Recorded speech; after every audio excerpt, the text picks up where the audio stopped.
Il y a environ 150 ans, le naturaliste britannique Charles Darwin élaborait une théorie basée sur des observations qu'il avait faites au cours de ses voyages.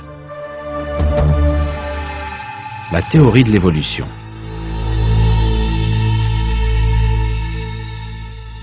Pour l'essentiel, cette théorie se composait de divers scénarios, un mélange de suppositions et d'hypothèses tout droit issus de l'imagination de Darwin. Selon ce scénario évolutionniste, il prétendait que les substances inanimées avaient fusionné par hasard, donnant ainsi naissance à la première cellule vivante. Toujours selon ce mythe évolutionniste, qui n'a été à ce jour confirmé par aucune découverte scientifique, au cours de générations, cet organisme unicellulaire s'est lentement transformé en d'autres formes de vie. De nouveau, la conséquence de changements supposés est fortuite. En d'autres termes, cet organisme aurait évolué. Selon ce concept mensonger de la théorie de l'évolution, toutes les formes de vie sur Terre, des virus aux êtres humains, sont la résultante de ce processus imaginaire. Les affirmations de Darwin ne s'appuyaient évidemment sur aucune preuve ou découverte scientifique. Toutefois, comme les moyens techniques de recherche scientifique et technologique de l'époque étaient rudimentaires, les affirmations totalement infondées et irréalistes de Darwin n'étaient pas encore complètement perceptibles.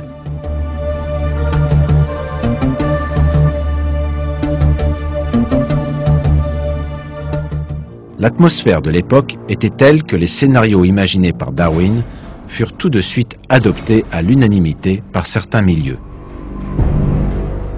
Les milieux matérialistes en particulier s'étaient attachés aveuglément à la théorie de l'évolution puisqu'ils avaient rejeté en bloc la réalité de la création.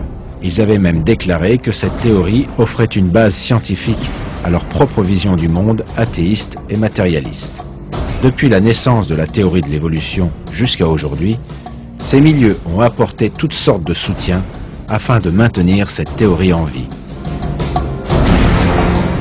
D'études en études, d'expérience en expérience, ils espéraient ainsi découvrir des preuves qui puissent conforter la théorie darwiniste.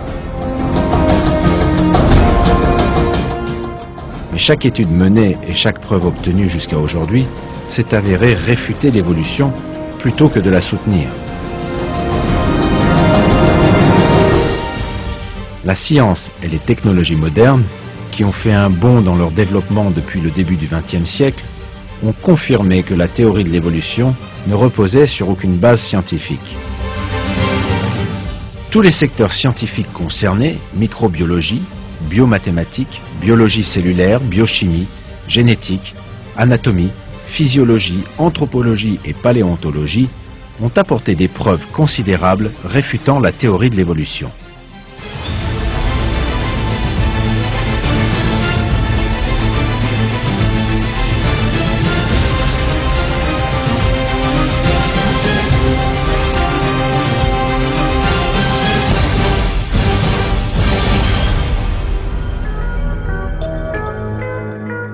Mais la découverte essentielle qui a mis en pièces les affirmations de la théorie de l'évolution fut celle des fossiles.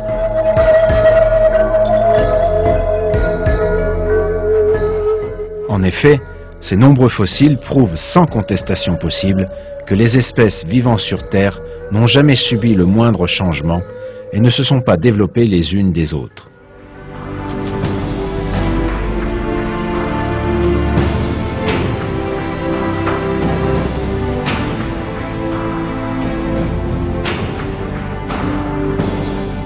Si l'on examine les fossiles, on constate que les créatures vivantes actuelles sont exactement identiques à celles datant de centaines de millions d'années. En d'autres termes, elles n'ont jamais évolué.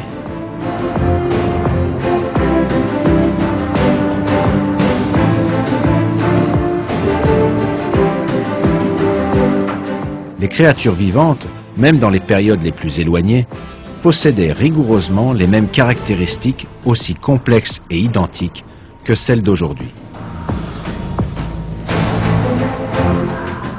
Qui plus est, elles sont subitement apparues sur Terre avec leur structure complexe et entière.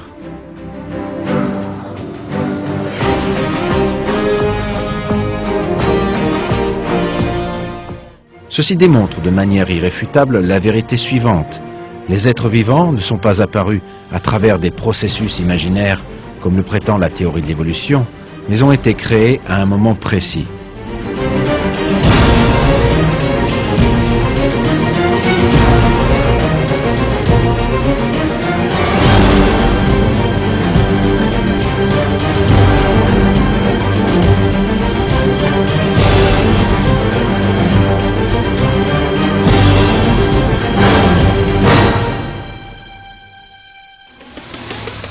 La réalité de la création est une fois de plus confirmée par les traces de vie laissées par ces créatures vivantes et parfaites il y a bien longtemps. Au cours de ce documentaire, vous vous familiariserez avec les fossiles datant de millions d'années et pourrez voir la manière dont ils nous transmettent sans mot dire cette vérité à nous aveugles et sourds face à ces faits. Nous sommes ici, nous ne sommes pas apparus par hasard, en effet, nous avons été créés. Et nous étions exactement identiques il y a des centaines de millions d'années.